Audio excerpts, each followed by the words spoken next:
2 secondes. Bonjour à tous, j'espère que vous allez bien. Bienvenue pour cette nouvelle vidéo. Qui sent bon là? L'automne. Ah oui, là on est tellement à fond dans l'automne que il fait gris, il pleut, il fait pas très chaud et je suis sur la fin d'un rhume.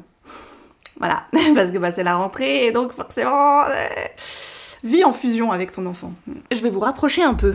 Bah voilà, on n'a pas besoin d'être si loin quand même. Bienvenue dans cette pioche saisonnière et cette pioche automnale. Le système de la pioche de lecture, c'est très simple. C'est mon coffre de lecture dans lequel je vais mettre tous les livres que j'espère et que je compte essayer de lire durant la saison qui va arriver. Et alors bon, pour l'automne, c'est pas tant le nombre qui me fait peur, parce qu'au pire, j'ai choisi entre 30 et 35 livres, ce qui, je le sais, va quasiment être impossible de tout lire, mais là-dedans, forcément, il y aura peut-être, je compte, des abandons, je compte aussi les titres que je vais commencer, et soudainement, je me rends compte que la saison à laquelle j'avais idée de le lire, donc là, l'automne, ne s'y prête peut-être pas forcément, que c'est plutôt un titre printanier, ou peut-être plutôt un titre hivernal. Je me laisse toujours l'option d'enlever, décaler, rafistoler un petit peu, on va dire, cette pioche de lecture qui n'est pas figée.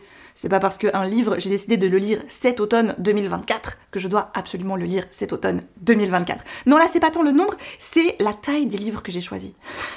Je sais pas, je pense qu'avec automne, je me suis dit, plein de temps, il pleut, tu restes chez toi, tout ça, donc t'auras le temps de lire plein de gros livres. Mais là, il y en a vraiment, mais vraiment beaucoup des gros livres. Déjà, c'est sûr, tout ne passera pas dans le coffre. Et en plus de ça, j'ai à la fois beaucoup de livres papier, mais j'ai aussi 1 ou 2 titres en version numérique. Pour éviter d'oublier certains titres, qui je n'ai pas physiquement entre les mains, je vais beaucoup me référer à ma liste qui se trouve sur Livre Addict, qui est donc publique, que vous pouvez retrouver, qui sera d'ailleurs en barre d'infos, si vous avez envie d'aller justement voir les titres dont je vous parle ici. Mais avant de commencer cette vidéo, laissez-moi vous présenter le partenaire de la vidéo du jour. Merci beaucoup à Nextory de sponsoriser cette vidéo. Nextory, c'est une application de lecture numérique qui vous permet de toujours avoir un livre dans votre poche. À côté du livre numérique qui est en illimité, vous avez aussi de la BD, de la presse et une super belle sélection de livres audio. C'est ce que j'utilise évidemment le plus avec l'application Nextory. J'écoute beaucoup de livres audio et c'est justement grâce à Nextory que j'ai redécouvert le plaisir d'écouter des livres audio et aujourd'hui, je m'en passe plus. Si vous aussi vous avez envie de tester l'application Nextory, vous pouvez suivre le lien que je vous laisse juste ici et qui se trouve évidemment en lien cliquable en barre d'infos pour tester l'application gratuitement pendant 60 jours. 60 jours offerts sur Nextory, ça veut dire que vous avez 2 fois 15 heures d'écoute qui sont offertes pour les livres audio. Le système de livres audio, c'est un système d'heures d'écoute que vous avez par mois. C'est-à-dire que le premier mois, vous avez 15 heures d'écoute, le mois d'après, vous avez de nouveau 15 heures d'écoute. Comme ça vous permet de tester l'abonnement de base, mais après, il existe d'autres abonnements un petit peu au-dessus qui vous permettent d'avoir plusieurs profils sur un même compte et qui vous permettent d'avoir plus d'heures de livres audio. Certains livres que je vais présenter dans cette pioche sont justement disponibles sur Nextory dans un format ou dans un autre. Je vous mettrai à chaque fois le petit logo de l'application sur la couverture. Comme ça, si vous avez envie de tester un des titres, vous aurez l'occasion de le faire. Merci encore à eux d'avoir sponsorisé cette vidéo et sans plus attendre, entrons dans le vif du sujet. Alors, sur Livre Addict, les pioches de lecture sont toujours du plus récent au plus ancien, c'est-à-dire que les livres que j'ai depuis le plus longtemps dans ces listes se trouvent tout en bas. Donc, je vais commencer par ceux-ci, comme ça, on zappe un petit peu, c'est des livres que je vous ai déjà présentés l'année dernière, voire même des fois l'année d'avant, parce que je n'ai pas eu l'occasion de les sortir durant les années précédentes de mes listes de lecture. Donc c'est des livres sur lesquels je ne vais pas trop m'attarder, parce que comme ça on va s'intéresser au nouveau quoi, tu vois. J'ai aussi pas mal de titres en anglais, va falloir que je me gaffe quand même. The Bake Shop at the Pumpkin and Spice. Ça, c'est une sorte de double histoire très cocooning, très cosy, un peu à la Gilmore Girls, de Donna Kaufman et de Kate Angel. J'espère que cette fois, ce sera la bonne. J'ai également Practical Magic, qui est donc le livre dont est issu le film emblématique avec Sandra Bullock et Nicole Kidman, que nous adorons tous et toutes, n'est-ce pas? Une suite est prévue. Ça me fait un peu peur, ce genre de choses, parce que j'ai pas été une très grande fan du Hocus Pocus 2, par exemple, donc... je ne sais pas. Celui-ci, je le remets, donc c'est de Alice Hoffman, mais je suis également en train de terminer, je l'espère bientôt, le titre qui a été publié après, mais qui se passe avant, et qui va nous raconter l'histoire de leur ancêtre, qui est vraiment bien, mais je l'ai un peu lâché, et je l'ai jamais repris, je suis au milieu, il faudrait vraiment juste que je me redonne un petit coup de collier dedans, et que je le termine une bonne fois pour toutes, pour enfin lire celui-ci dont, techniquement, je connais l'histoire par cœur grâce au film, mais on sait tous et toutes que dans les adaptations, il nous manque des choses. Ce pourquoi j'ai envie de lire le bouquin. L'ombre pourpre de Erika Spindler. Alors voilà, quand je vous disais j'ai que des livres comme ça, j'ai vraiment que des livres comme ça. Celui-ci je ne le mets pas du tout dans mes priorités, ce qui est un peu dangereux, vous me direz. Parce que si je ne le mets pas dans mes priorités, c'est qu'il va rester là des années et des années et des années. Mais c'est pas grave, parce que ce serait une relecture. Alors à l'heure d'aujourd'hui ce serait presque plus une première lecture, mais ce livre, je l'ai lu lors de sa sortie, je devais avoir 15-16 ans, pas plus. Et c'était la fameuse collection Jade dans la maison d'édition Harlequin, qui avait vraiment beaucoup de collections différentes pour un petit peu aller toucher à tous les publics. Et la collection Jade était très mystère, famille, un peu rocambolesque, etc. Et je me souviens de cette histoire d'une jeune fille qui a grandi hors de sa famille, qui ne sait pas trop quelles sont ses racines, et j'ai un vague souvenir qu'à un moment donné, elle tombe sur une famille de forains, et qu'elle va un petit peu se sentir appartenir à cette famille. C'est hyper flou, mais je me souviens que j'avais tellement vibré pour cette histoire, j'en garde un souvenir très fort. Et il y a quelques années de ça, à Emmaüs, parce que en plus d'avoir accès à des livres, d'en acheter, et en plus je vais en chercher chez Emmaüs, donc quelle bonne idée, j'étais retombée sur ce livre. Et là, je n'ai pas pu ne pas le prendre. Je revois ce papillon, et je dis mais... Oh, je me souviens, bien sûr, ce bouquin. Et j'ai pas pu résister, je l'ai repris en me disant mais j'aurais trop envie de le relire. Sauf que, bon ben voilà, je ne sais pas trop parce que j'ai évidemment d'autres livres qui me font beaucoup plus envie que je n'ai encore jamais lus. Donc vous voyez, je suis un petit peu partagée. Alors celui-ci, je ne crois pas que je vous l'avais déjà présenté dans d'autres pioches, mais j'oubliais à chaque fois de le mettre dans ma pioche de lecture automnale. C'est le 4e tome du comics Heartstopper de Alice Oseman, que j'ai adoré les 3 premiers, que j'ai lus... tu sais, limite les uns après les autres, et je sais pas pourquoi, bah le 4e, j'ai attendu vachement longtemps. Je suis pas une très grande fan de la série télé que Netflix a faite, elle est sympa, mais j'ai pas été autant embarquée que dans les comics. J'ai pris le 4e tome il y a 1 an ou 2 de ça, et je sais pas pourquoi, je l'ai fait attendre. Un titre que j'ai souvent hésité à mettre, qui a pas mal bougé de pioche, je crois, c'est La Fée, la Pie et le Printemps. Bah évidemment, tu vois, il y a le printemps dans le titre, donc je pense que de prime abord j'ai dû le mettre dans une pioche plutôt printanière. Mais c'est vrai que la couverture, ainsi que son résumé, était quand même, poussait quand même vachement vers l'automne. Donc je pense que ce titre a un petit peu changé de camp entre deux. Franchement, le résumé, c'est tout ce que j'aime. C'est vraiment tout ce que j'aime. On est dans une Angleterre où les légendes ont été mises sous clé, donc on ne croit plus, on ne veut plus voir de magie du tout. Sauf que la reine des fées a quand même réussi un petit peu à faire sortir sa magie de prison. Elle a notamment mis un changelin dans le berceau de la reine, et puis elle va croiser la route de Philomène, qui est une voleuse aux doigts de fée, et chacune va peut-être pouvoir s'apporter des choses, ou peut-être des choses pas si cool que ça. C'est un titre que j'avais en liste d'envie depuis un sacré moment, et un jour, vraiment gros coup de bol, je l'ai trouvé, justement en seconde main, donc tout de suite j'ai sauté dessus.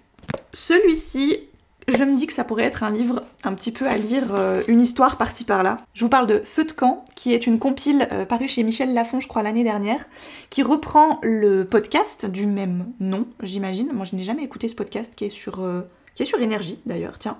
Et qui, justement, va vous transporter dans des histoires un petit peu flippantes, un petit peu horreur, tu vois, les genres d'histoires qu'on se raconte au coin du feu, etc.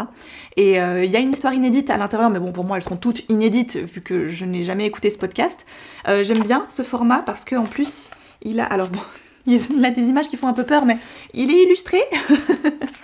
Voilà, je sais pas si c'est une bonne idée, parce que je vous disais, moi, j'arrive bien à gérer l'horreur quand on m'impose pas une image, parce que mon cerveau arrive à l'édulcorer un peu. Après, bon, bah voilà, comme il y a des images dedans, là, j'ai pas trop le choix, quoi. Voilà, c'est glamour, n'est-ce pas? Mais c'est un petit peu horrifique, j'aime bien aussi. Celui-ci, depuis le temps, on va y aller quand même, on va finir par y arriver, moi je vous le dis. C'est le 1er tome des Royaumes des damnés, que j'ai dans ma liste d'envie depuis qu'il est sorti en anglais. Puis entre-temps, la trilogie complète a eu le temps d'être traduite en français chez De Saxus, donc j'ai les 3 tomes. J'ai beaucoup de Saxus et groupes dans cette pioche de lecture, parce que c'est souvent des titres très fantasy, un peu Dark Academia, etc. Et forcément, ben, ça m'apporte une vibes hyper automnale. Donc là, histoire de sorcières, des jumelles, dont l'une va mourir assassinée brutalement. Sa sœur va essayer de mener l'enquête et elle va s'associer à un démon, ce qui n'était peut-être pas forcément une très bonne chose. Alors plus je l'ai, plus j'hésite à les lire, parce que je me demande vraiment si c'est encore mon truc. J'ai lu les commentaires qui semblaient plutôt positifs, donc j'espère. Pour les livres que je ramène du travail, et vous verrez, il y en a quand même beaucoup, c'est un petit peu ça, en fait, je les garde un moment, puis je me demande si c'est vraiment ce que j'ai envie de lire, puis souvent les commentaires que je peux aller lire m'indiquent si vraiment ça pourrait être mon truc ou pas. Quand tu verras Sadie de Kat Ellis, ça c'est paru chez Nathan, là aussi il y a 1 an ou 2 déjà. Là on est sur une histoire de fantômes, de ville hantée par une jeune adolescente qui aurait été assassinée il y a plusieurs décennies de ça, qui hanterait encore aujourd'hui les jeunes de la ville. Spooky ambiance, voilà, petite ville, tout ça, fantôme, moi ça match. Pareil pour Cœur de sorcière, celui-ci il a longtemps fait des... Je le lis pas, je le lis pas dans ma pioche de Geneviève Gornichek. Je l'avais vu en anglais passer sur beaucoup de chaînes Booktube avec vraiment des super avis, donc j'avais envie d'y aller. Puis l'année passée je l'ai pas lu finalement, parce que bah voilà, d'autres choses. Mais c'est vrai que aujourd'hui, je l'ai revu et je me suis dit mais est-ce que j'ai vraiment envie de le lire? J'ai eu quelques déceptions ces derniers temps avec notamment des titres de chez De Saxus. Donc c'est vrai que j'ai un peu cette folie des grandeurs de me dire ah, j'ai l'occasion de les prendre, donc prends-les, tu vois.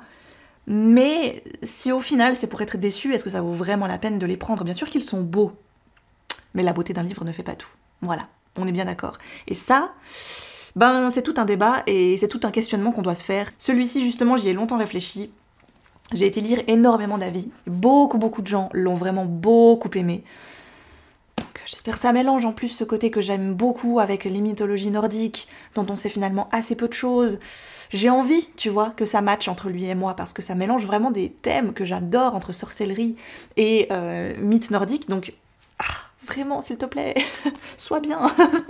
Celui-ci, j'ai vraiment envie d'y croire, je suis sûre que ça va être ma came, enfin vraiment j'espère. J'avais déjà lu un titre de Naomi Novik que j'avais vraiment adoré, et là avec Scholomance, le premier tome, donc l'éducation meurtrière, on est sur une ambiance beaucoup plus Dark Academia, ce qui est vraiment tout ce que j'aime beaucoup. Donc on a une école de magie, certes, mais une école de magie très sévère, hein, où l'échec veut dire la mort, et donc on va suivre nos protagonistes dans cette ambiance justement très universitaire et à la fois magique. C'est vraiment magique. J'adore ce genre de choses. Conte d'automne de Julia Glass, celui-ci je vous l'ai présenté dans les étagères au hasard il y a quelques semaines de ça, donc je vais pas trop m'attarder. C'est l'histoire d'un grand-père qui va devoir récupérer une école un petit peu faite avec des bouts de papier et des bouts de bois, et qui va devoir un petit peu se mêler à la vie de sa ville, alors que il avait plutôt l'habitude de vivre tout seul. Mais là, c'est la taille du machin qui me fait un peu flipper, j'avoue. Je sais pas trop. J'espère que c'est bien, parce que pour 630 pages, ça a intérêt à... J'adore parce que plus je prends des livres, plus je me dis, mais ouais, celui-là, cette année, c'est clair, je le lis et tout. J'aimerais beaucoup lire le premier tome de Love Story, qui est donc Anatomie de Dana Schwartz. Une romance gothique délicieusement macabre. Hazel est férue d'anatomie, mais comme c'est une femme, à l'époque où elle vit, elle n'a pas beaucoup accès au savoir, aux études, et surtout à des cadavres pour pouvoir s'entraîner. Et elle va tomber sur Jack, qui lui déterre des cadavres pour se faire un peu d'argent justement auprès des scientifiques de la ville qui ont besoin de chair un peu morte visiblement pour faire leurs expériences. Donc d'un commun accord, il va se passer quelque chose. J'avais entendu tellement de bons avis. Allez, c'est cette fois là, on dit. Hein. Ça vraiment, c'est j'espère tout ce que j'aime. Après, c'est de l'auto-édition que je me suis procurée. Je crois que j'avais pas eu le choix. J'avais demandé à Anaïs de me le commander via son compte Amazon parce que impossible de le trouver autrement. J'ai pris The Bookshop and the Barbarian, donc c'est en anglais, de Morgan Stang. Ça c'était Alex de Bookin en Prada qui l'avait énormément conseillé l'année dernière. Un petit peu dans ce domaine-là, je vous le présente maintenant, comme ça, ça va faire sens, vous allez voir.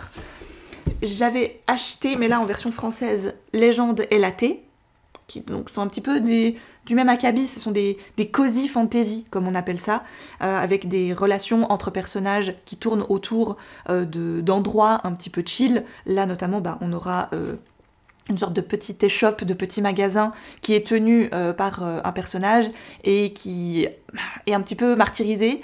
Donc elle va engager une barbare pour l'aider à garder son échoppe ouverte.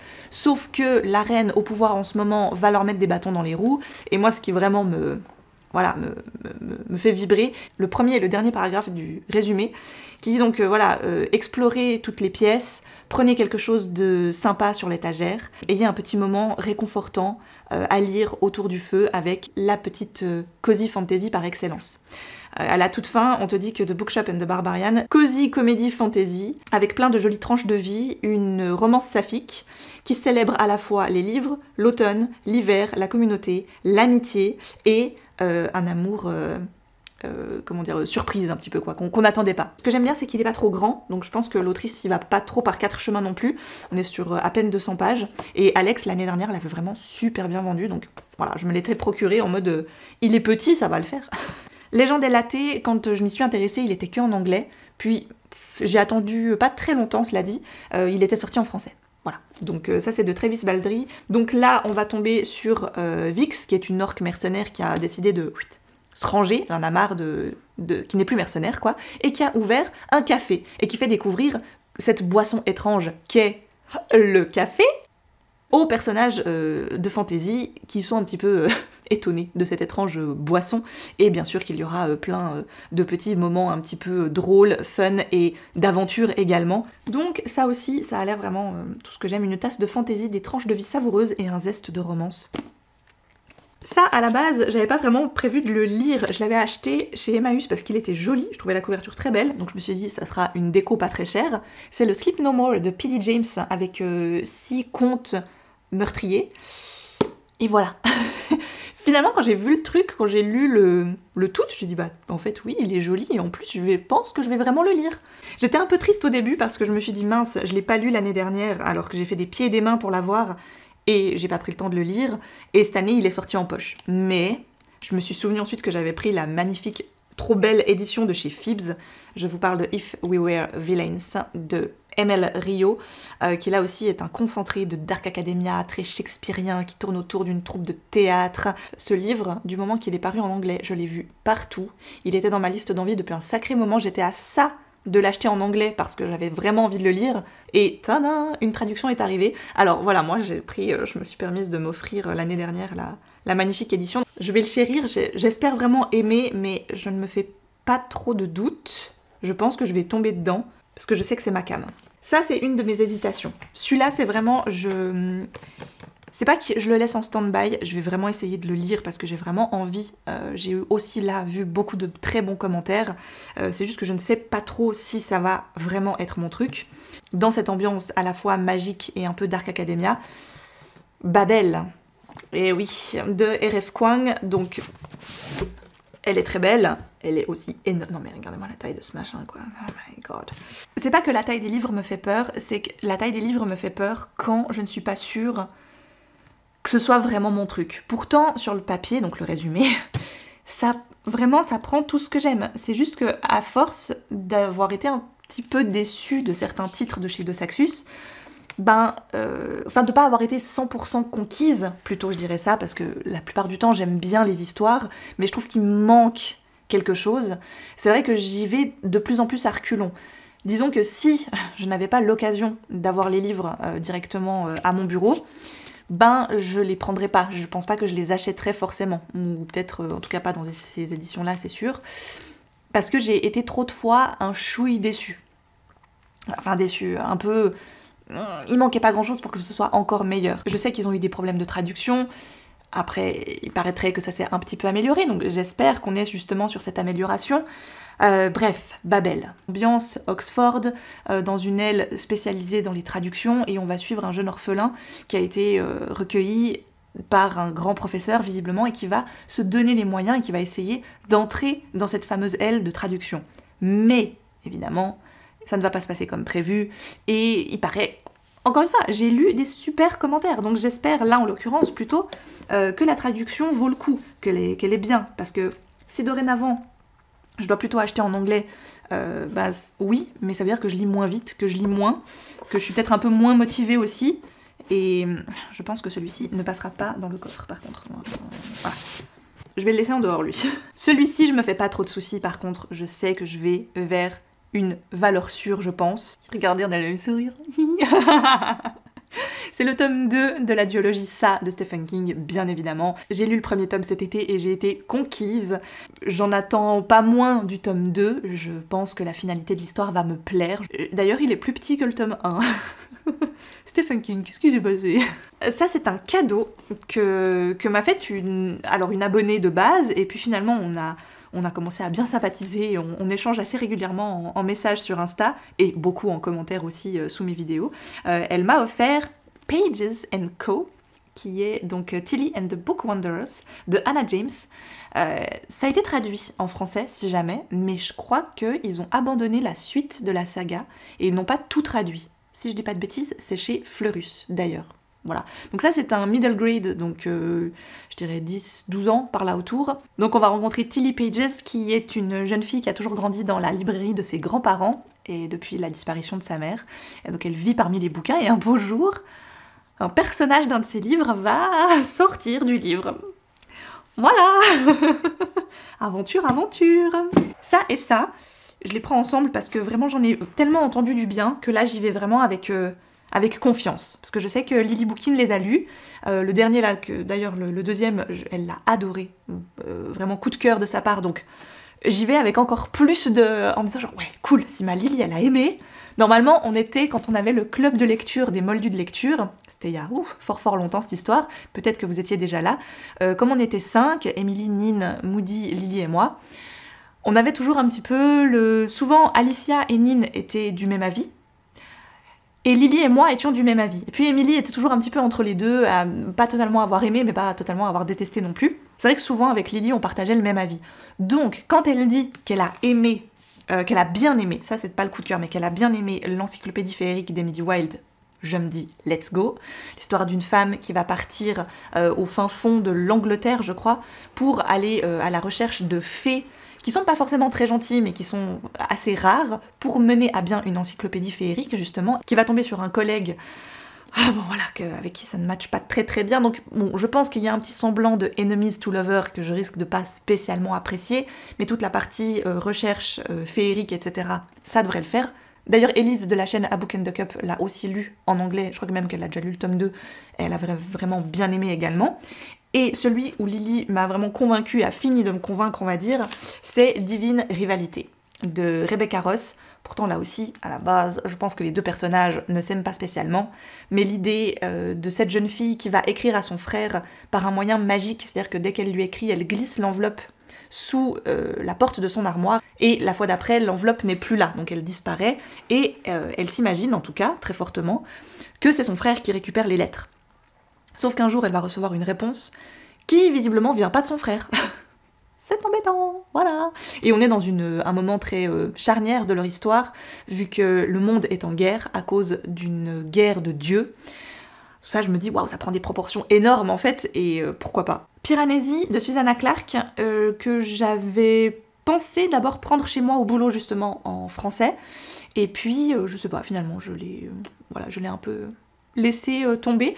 Je l'ai trouvé à Emmaüs en anglais, j'ai dit pourquoi pas, on est sur un truc assez obscur, un peu onirique, etc., qui mélange un peu maison, infini, avec des dédales, avec plein de choses, un personnage qui ne sait plus vraiment qui il est, ni comment il est arrivé ici.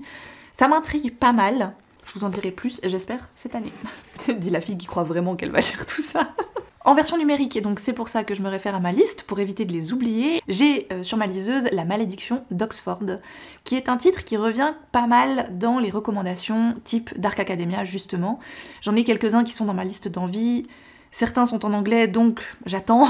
Peut-être que comme If We Were Villains, il sera un jour traduit, ou alors peut-être qu'un jour je craquerai pour le prendre en anglais.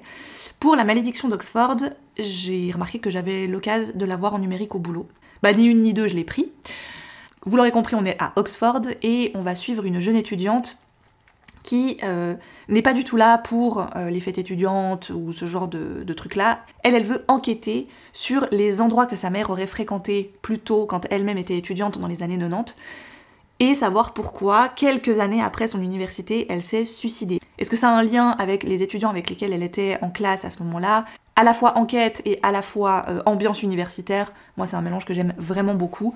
Un autre Stephen King, mais écoutez, je ne sais pas trop, Ma mère n'a pas spécialement aimé, donc elle me l'a donné. Voilà, c'est le Holly. Alors il est trop beau, moi je trouve j'adore cette couverture. Moi en même temps tu me mets des maisons. Vous savez, si vous êtes là depuis longtemps, vous savez moi et les maisons. Mais pour elle, il n'y avait pas assez. Donc souvent avec Stephen King, on va rencontrer ou revoir des personnages qu'on a déjà vus dans de précédents livres de lui. Bah là, en l'occurrence, c'est Holly, son enquêtrice dans Monsieur Mercedes et l'Outsider, qui sont des livres que je n'ai pas lus, en effet. Mais ma mère m'a dit que ça ne posait pas spécialement de problème, elle qui les avait lus les deux. Pour elle, il manque des trucs, une enquête dans une maison, joli quartier, etc. Mais voilà, pas son préf, quoi. Vraiment. Encore en numérique, celui-là, je me dis, heureusement que je l'ai eu gratos en numérique via la plateforme du boulot, et puis voilà, parce que au pire, ça ne m'a rien coûté. Mais j'ai tellement vu de commentaires cool et à la fois pas cool du tout dessus, je vais essayer de le prendre très très à la légère. Il s'agit de Ex-Hex, le premier tome, donc Mon ex et autres malédictions de Erin Sterling. Bon, en même temps, ça commence comme ça, j'ai envie d'y croire, tu vois. Il y a 9 ans, Vivienne Jones a soigné son cœur brisé comme n'importe quelle jeune sorcière, c'est-à-dire vodka, musique triste et bain moussant. Évidemment! Ça va être un peu fun, un peu magie, un peu rom-com, et voilà, en mode décalé.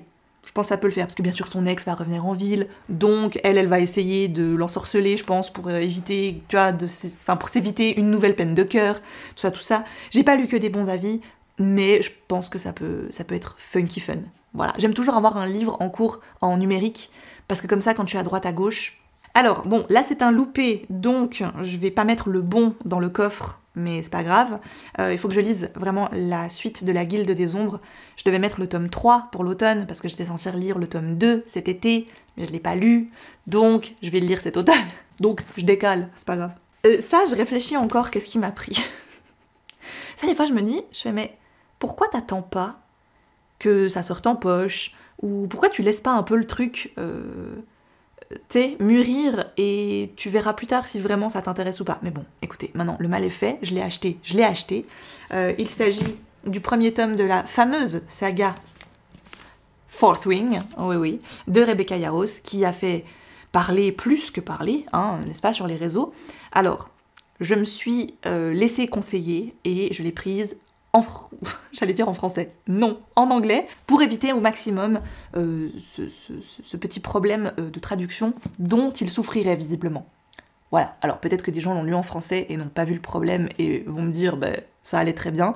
Je sais que d'autres l'ont lu en français et ont trouvé en effet qu'il y avait des tournures de phrases qui étaient un peu bizarres, voire trop littérales, ce qui ne va pas trop avec une traduction. Je sais pas. Je l'ai pris en anglais. I don't know. Peut-être que j'aurais pas dû le faire. Je ne sais pas. Bon, je vous le résume vite fait. École de dragonniers, dragonnières qui sont là pour apprendre la magie et à être sur des dragons. En même temps, il y a une romance dedans. Donc, voilà. Les dragons sont pas toujours funky fun, ni très gentils d'ailleurs. Donc... Et nous, on va rencontrer une étudiante là-dedans, dont la mère est genre une méga colonelle générale, tout ce que tu veux, de l'école. Donc elle est un peu là par, tu vois, relation avec sa mère, avec qui c'est un peu tendu, mais en même temps, elle se sent qu'elle a peut-être pas vraiment sa place ici. Ah, ça, c'est plus mon truc. J'espère que je vais bien aimer, ça me ferait un peu... Je serais un peu triste de passer à côté. Mais vraiment, ça a l'air fun. Après, c'est peut-être pas si fun que ça, j'en sais rien. C'est Ils étaient 7 de C.A. Larmer. C'est tout un côté un petit peu ode à tout ce qu'on aime chez Agatha Christie et Hercule Poirot. Ce côté enquête, huis clos, etc. En gros, ce que j'aime bien, c'est qu'on va prendre un club de lecture qui adore justement les romans policiers. Ça s'appelle d'ailleurs le club des amateurs de romans policiers. Au bout d'un moment, ils vont se rendre compte qu'il y a des gens qui vont mourir autour d'eux, un peu comme dans leurs romans policiers. Donc, enquête, tout ça. Strange Grace de Tessa Gratton, celui-ci, je vous l'ai présenté parce que je l'avais acheté en seconde main. Je me souviens que quand je l'ai présenté sur Insta, ou en vidéo d'ailleurs, certains m'ont dit « Ah mais tu savais pas que c'était le coup de cœur de Nina Quill en 2019, je crois, donc juste avant que je la découvre. » Et voilà, je savais pas du tout. Par contre, il n'est toujours pas traduit. Je sais qu'on a visiblement... certaines personnes attendent une traduction, mais toujours rien. C'est une histoire de malédiction d'un village qui fait des sacrifices en l'honneur de la lune et de tout ça, et qu'au bout d'un moment, il y a un sacrifice qui va mal tourner, évidemment. J'adore parce que je dis ça toujours sur un ton de... tu sais c'est un sacrifice qui a mal tourné. Bon, ça arrive. Bah non en fait madame, c'est pas censé arriver. Faut aussi arrêter de faire des couvertures qui se ressemblent un peu trop, moi je trouve. Hein. Un passé englouti d'Ava Reed. Alors j'en ai parlé l'autre jour en live, pendant qu'on faisait le Bugeot de septembre. Quelqu'un dans le chat m'a dit qu'il l'avait terminé et qu'il avait bien aimé. Donc ça m'encourage beaucoup. Évidemment, je pouvais pas finir sans éternuer. Encore? Non, ça a l'air d'être tout. Ok, d'accord. Je viens d'éternuer, forcément je vais devoir me moucher. Ici nous avons Effie, qui a toujours cru aux légendes du petit peuple, et qui tient le coup tous les jours dans sa vie pas très cool, justement grâce à un livre d'un auteur en particulier, mais qu'elle a tellement lu et adoré qu'il est en lambeaux, quoi, ce bouquin. Un jour, elle apprend que des architectes sont demandés pour restaurer la maison de ce fameux écrivain visiblement décédé. Donc là, elle y voit un signe, elle se dit mais là, ce serait trop l'occasion que j'aille bosser là-bas, quoi, et que je fasse ce job. Elle va rentrer dans cette maison, et tomber sur un autre étudiant qui lui par contre est persuadé que l'écrivain en question était un simple imposteur et que finalement il n'a pas du tout fait ce qu'il a fait. Et il y a tout un mélange entre la fantaisie et cette maison, et il y a vraiment un côté très lié aussi à la mer, à l'eau, qui a l'air bien. Ah ça j'ai hâte. Parce que alors je vous ai bassiné avec le premier l'année dernière, mais il paraît que le tome 2 est un petit peu moins bien, mais c'est pas grave. C'est cette fameuse série de Bed and Breakfast Mystery. C'est When the Crow's Away de Aurelie Wallace. Donc l'année dernière, j'avais lu le premier tome qui vraiment m'avait beaucoup marqué et que j'avais vraiment beaucoup aimé. Donc pour celui-ci, j'ai pas lu le résumé parce qu'en fait, je me suis dit ce sera de nouveau un petit cozy mystery avec une enquête dans cette petite ville avec ces sorcières qui ont un bed and breakfast mais dont tout le monde imagine un petit peu qu'elles sont des sorcières, mais personne ne sait qu'elles sont des sorcières. Celui-ci, je vous l'ai présenté dans une tranche de vie il y a pas longtemps, parce que justement je l'ai décalé de pioche, il s'agit du livre de la nuit de Holly Black. Mais là aussi, mon Dieu, je peux caler toutes les portes de mon appartement là je pense, hein. J'ai assez de gros livres pour ça, rien que dans cette pioche. Donc Holly Black arrive ici avec une fantaisie très adulte, où il y a tout un univers avec des ombres qui sont un peu des personnages à part entière, des personnages qu'on va rencontrer. Et nous, l'héroïne qu'on va suivre, c'est une arnaqueuse qui s'est rangée, en tout cas c'est ce qu'elle croit. Et évidemment, un jour, il va arriver quelque chose dans son quotidien où elle n'aura pas le choix que de faire appel à nouveau à ses talents d'arnaqueuse et de voleuse, et qui va la mener visiblement vers ce fameux livre de la nuit. J'avais commencé à le lire cet été, et puis en arrivant au bout du premier et deuxième chapitre, je me rends compte qu'en fait ça se passe en plein pendant la période d'Halloween. Je dis bon, on était déjà mi-août, allez, je le décale, c'est pas de beaucoup au pire. La Bibliothèque des Ombres de Rachel Moore, typiquement Dark Academia / bibliothèque hantée. Esté est persuadée que les fantômes n'existent pas, mais elle va quand même se rendre à l'université la plus hantée des États-Unis pour se rapprocher, elle espère quand même, une petite partie d'elle y croit, de son père qui est décédé. Là-bas, dans la bibliothèque, elle va faire la rencontre de Matteo, qui lui est un véritable fantôme, qui va voler un livre super rare, et Esté va être accusée à sa place. L'idée de base me semblait un peu fun. Je sais pas du tout du coup si ça va être fun ou pas.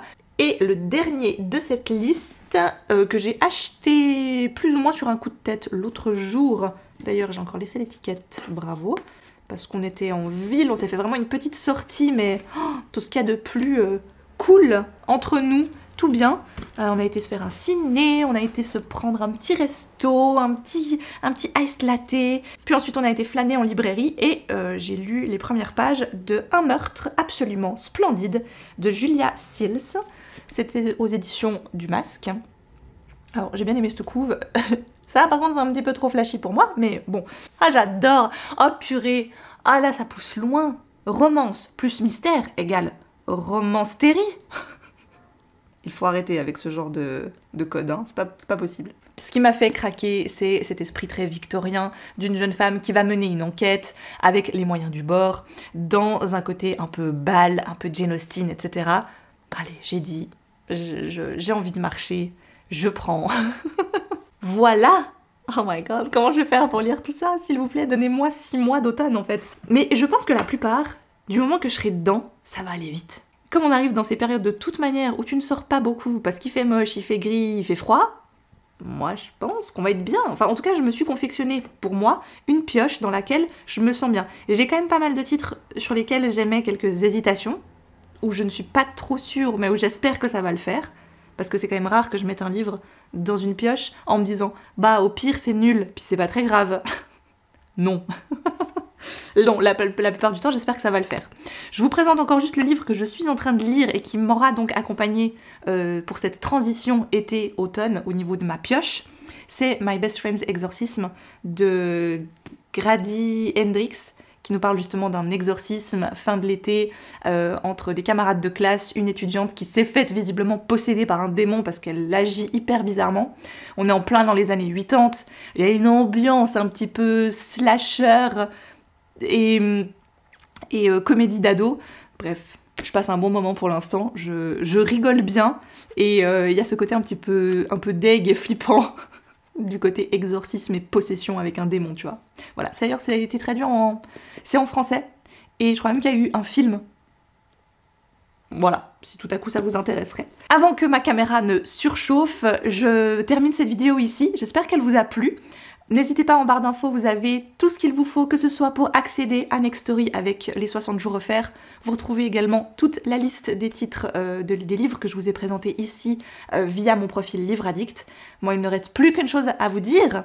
Profitez de votre automne, faites de belles lectures et je vous dis à très vite pour une prochaine vidéo.